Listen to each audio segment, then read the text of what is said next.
بسم اللہ الرحمن الرحیم رب اشرح لی صدری ویسر لی امری واحلل عقدۃ من لسانی یفقہوا قولی۔ اگر کسی بچے کو مثلاً نظر لگی ہوئی ہے، روئے جا رہا ہے، خود آپ کو اپنی نظر لگی ہوئی ہے، آپ بلا وجہ رو رہے ہیں، بلا وجہ آپ کے آنسو آئے جا رہے ہیں، بلا وجہ آپ کا دل گھبرا رہا ہے، تو آپ اپنے اوپر بھی پڑھ کے دم کر سکتے، ریپیٹڈلی پڑھیں، اللہم اذہب عنی حرہا وبردہا ووصبہا، اللہم اذہب عنی، اپنے لیے انی کر لے، کسی کے لیے عنہ عنہا، آپ انشاءاللہ آپ دیکھیں گے بہت مفید پائیں گے اس کو۔ اللہ تعالیٰ کو پکارنے میں ہی تو سارے مسائل کا حل ہے، چھوٹا مسئلہ ہو یا بڑا مسئلہ ہو، اللہ سبحانہ و تعالیٰ ہی کو پکارنا چاہیے۔ لیکن لوگوں کو یہ بات سمجھ نہیں آتی، اللہ کرے ہمیں سمجھ آ جائے۔ ہم اپنے مسئلوں کا حل لوگوں کے پاس تلاش کرتے ہیں۔ آئیے ہم شفا کی دعاؤں میں سب سے پہلے پھر سورۃ الفاتحہ جو ہے ہی الشفا، جس کا نام ہی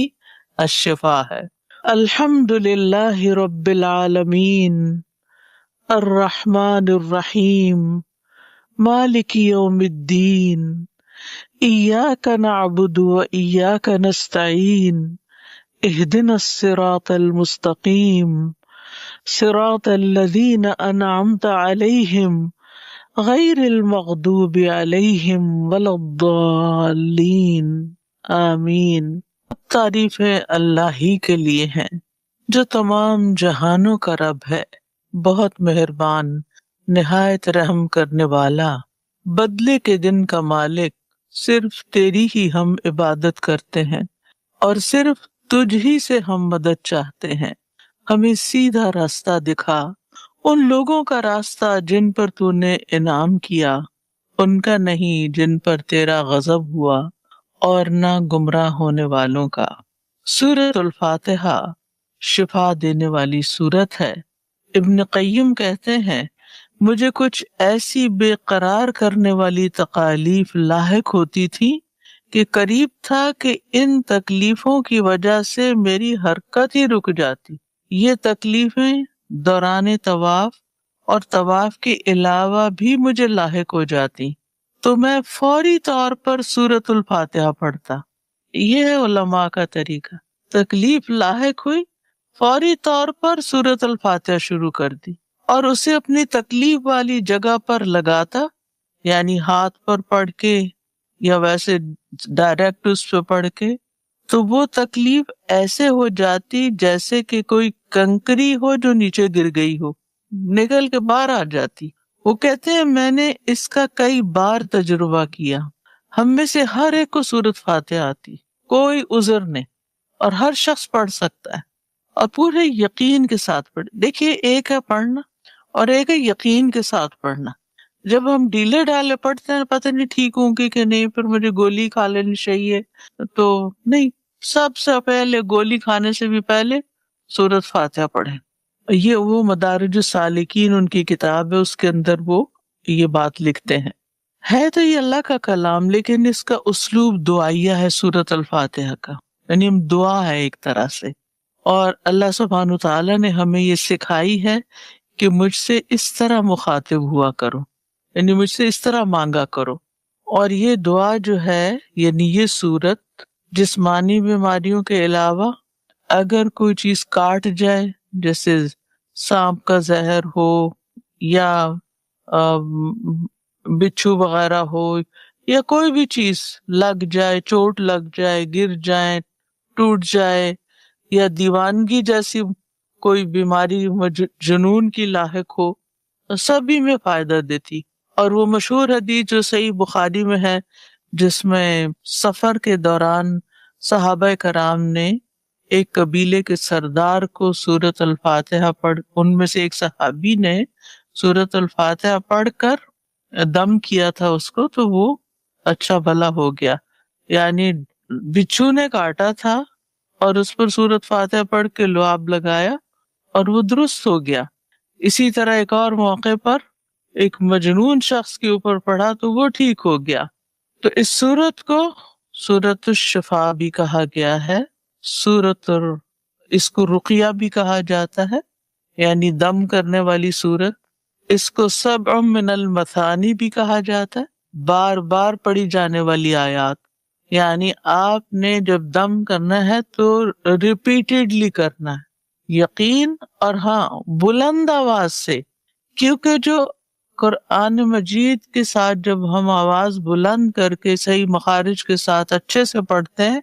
تو اس کی جو لہریں جاتی ہیں وہ جسم کو ہٹ کرتی ہیں، یہ درد والی یہ تکلیف والی جگہ کو، اور اس سے بھی فائدہ ہوتا ہے۔ یعنی منہ میں نہیں پڑھے، چپ چپ کر کے نہیں پڑھے، اونچی آواز میں پڑھے، مریض کو سنوائیں، اور اگر مریض اونچا سوتا ہے تو کان کے پاس سنوائیں، اس کے سنوانے سے فائدہ ہوتا ہے۔ یہ وہ صورت ہے جس کو آسمان سے وہ فرشتے لے کر نازل ہوئے تھے جو پہلی بار زمین پہ آئے تھے، اور یہ وہ صورت ہے جو بندے اور اللہ رب العزت کے درمیان تقسیم کی ہوئی ہے۔ بندہ اللہ کی حمد بیان کرتا ہے، بزرگی بیان کرتا ہے، اللہ تعالیٰ جواب دیتے ہیں، بندے نے میری بزرگی بیان کی، میری حمد بیان کی، یہ میرے اور میرے بندے کے درمیان ہے، اور پھر جو بندہ مانگے گا اس کو ملے گا۔ اور پھر بندہ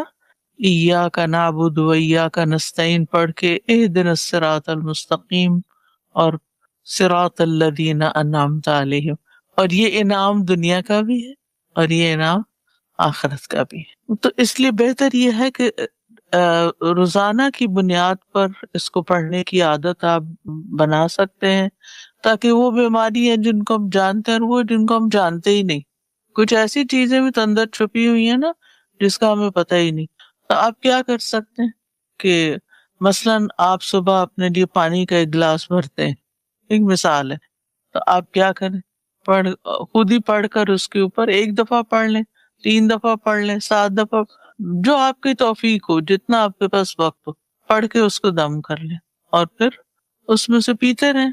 اور اسی طرح بچوں کو بھی پلا سکتے ہیں۔ پھر اسی طرح یہ ہے کہ یہ چھوٹی موٹی بیماریوں کے علاوہ جو خطرناک بیماری ہیں ان میں بھی فائدہ دیتی ہے۔ کئی کینسر کے مریض اس کے بارے میں ریکارڈڈ ہے کہ سورت کے پڑھنے سے شفا یاب ہوئے۔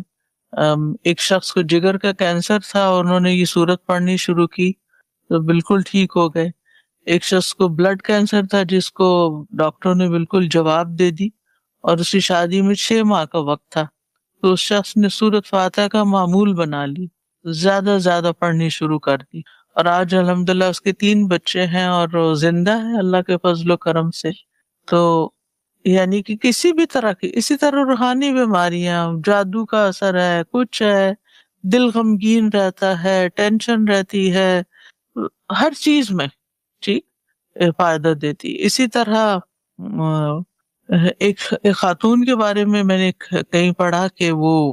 اس کی ٹانگ میں شدید درد ہوتا تھا، تو لگتا ایسا تھا کوئی جسمانی بیماری ہے، تو ایک شیخ وحید بن عبد السلام کہتے ہیں کہ میں نے اس پر سورت فاتحہ پڑھنی شروع کر دی، دم کرنا شروع کر دیا، تو اس پر اچانک دورہ سا پڑ گیا اور جن بول پڑا، اور جن نے اس کی ٹانگ پکڑی ہوئی تھی، تو انہوں نے اس کو نکل جانے کا حکم دیا، وہ نکل گیا، تو عورت پھر چلنے پھرنے کے قابل ہوگی، وہ درد ختم ہوگی۔ آپ دیکھیے کہ کئی دفعہ ایسے ہو نا، لوگ کہتے ہیں کہ ہم نے سارے ٹیسٹ کروا لیے، کچھ بھی نہیں ہے، جن تو ٹیسٹوں میں نہیں آئیں گے تو اگر انہوں نے کچھ پڑھا ہو۔